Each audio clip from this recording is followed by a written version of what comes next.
नमस्कार दोस्तों, स्वागत है आप सभी का हमारे YouTube चैनल में। तो जी हाँ दोस्तों, बात करते हैं EPS 95 पेंशन के बारे में।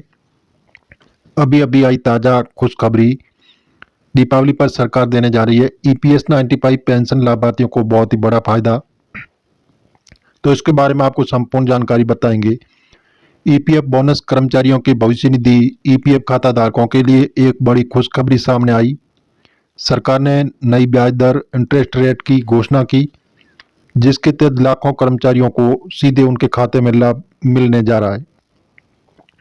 इस बार ब्याज दर में हल्की बढ़ोतरी की गई, जिसमें EPF अकाउंट में जमा राशि पर अधिक रिटर्न मिलेगा। खास बात यह है कि साथ ही कर्मचारी को 50,000 तक का बोनस सीधे उनके अकाउंट में ट्रांसफर किया जाएगा। ये फैसला खास तौर पर प्राइवेट सेक्टर और सरकारी कर्मचारियों दोनों के लिए राहत लेकर आया, क्योंकि महंगाई दौर में ये बोनस और अतिरिक्त ब्याज राशि आर्थिक मदद साबित होगी। EPFO की ओर से यह कदम कर्मचारियों की बचत और भविष्य को सुरक्षित बनाने के लिए उठाया गया।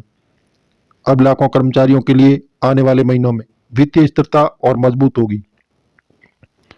EPF नई ब्याज दर और बोनस से कर्मचारी को होगा बड़ा फायदा। नए वित्तीय वर्ष के EPF की ब्याज दर को बढ़ाकर घोषित की गई है, जिससे कर्मचारियों की बचत पर अच्छा खासा मुनाफा मिलेगा। अब तक EPF ब्याज दर पर 8.1 थी, लेकिन इस बार इसे बढ़ाकर कर्मचारियों को अतिरिक्त रिटर्न दिया जा रहा है।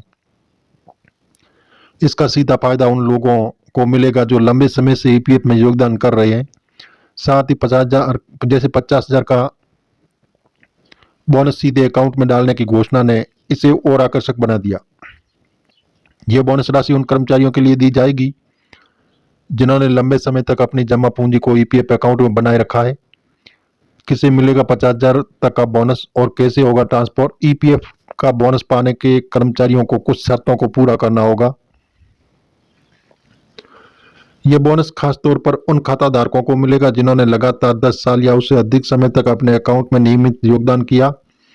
बोनस राशि सीधे UN universal account number liquid bank account में ट्रांसफर की जाएगी, जिससे पारदर्शिता बनी रहेगी।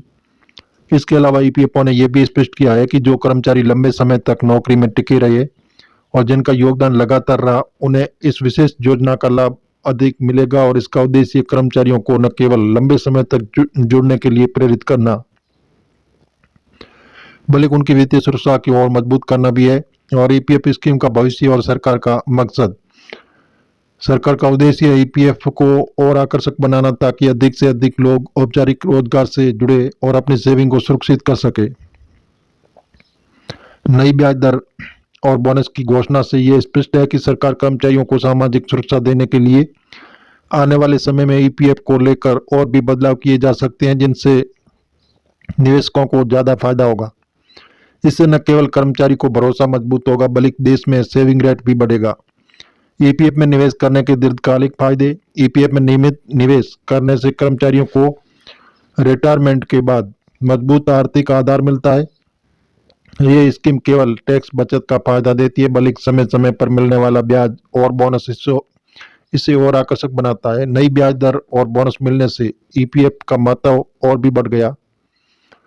कर्मचारियों को सलाह दी जाती है कि वह अपने अकाउंट को हमेशा एक्टिव रखें और समय समय पर उसका स्टेटस जांचते रहें। UN के माध्यम से ऑनलाइन सभी अपडेट आसानी से प्राप्त किए जा सकते हैं।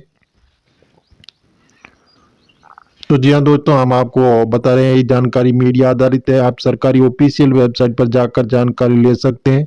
अगर आप चैनल पर नए हैं तो सब्सक्राइब कर लें, ताकि आपको ताज़ा अपडेट मिलती रहे। धन्यवाद, और मिलेंगे एक नई जानकारी के साथ।